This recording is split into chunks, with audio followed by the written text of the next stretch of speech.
power of the purse.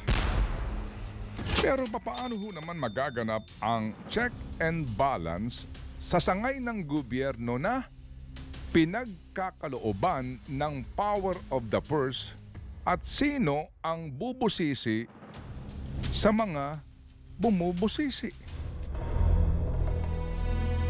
Nagkakaroon ba ng open public hearing para sa budget ng Kamara de Representante at Senado?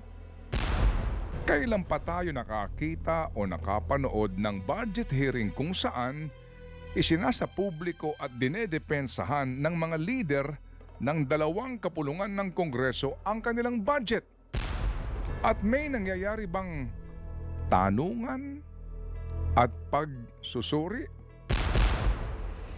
Noong pong 2023, sa ilalim po ng National Expenditure Program o panukala po para sa pambansang budget, 16 billion 378 million 484,000 pesos ang proposed budget para sa House of Representatives. Nang maipasa ang General Appropriations Act, ito'y naging 28 billion 14 million 651,000 pesos.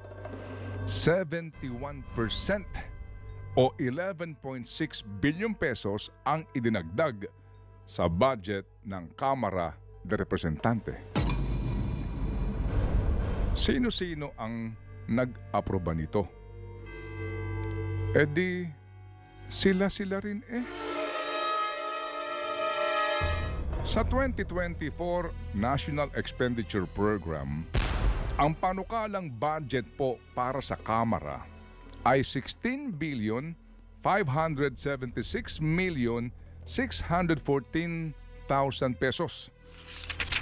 Sa final version ng 2024 GAA, ang budget ng Kamara ay naging 28 billion 692 million 977,000 pesos. 12.1 billion pesos ang idinagdag o katumbas ng 73.1% ang naging increase. Meron bang nag-check and balance rito?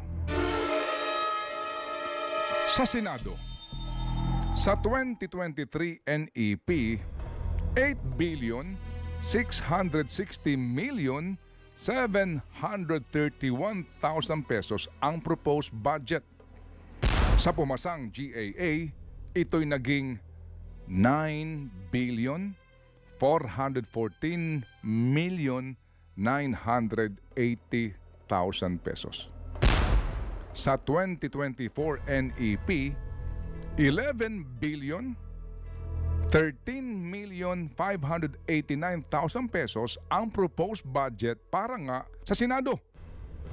Ang naging approved budget ngayong taon para sa mataas na kapulungan ng Kongreso ay 13 billion 8 million 421,000 pesos o dagdag na 18.1%. Nakatumbas ng halos 2 bilyong piso. Sino-sino ang nag-aproba nito? E di, sila-sila rin eh. At kayo nga po pinag-uusapan na naman ang budget para sa taong 2025. Magkano na naman kaya ang idadagdag ng Kamara de Representante at ng Senado sa kani-kanilang panukalang budget sa ilalim po ng National Expenditure Program? Sino ang susuri sa mga mapanuri? Sino ang kikilatis sa mga kumikilatis? Who will invoke among the members of these august chambers the principle of checks and balances? who will recite among these honorable men and women that public office is a public trust. Sana all. At hindi nag-iiba kapag sila-sila. Think about it. Ang dami na mapanin lang, depende na lang yan sa pakinapa. Mga sabik mata mo, mga gustong umabot, gusto ko, pinagmukha na tayong umang.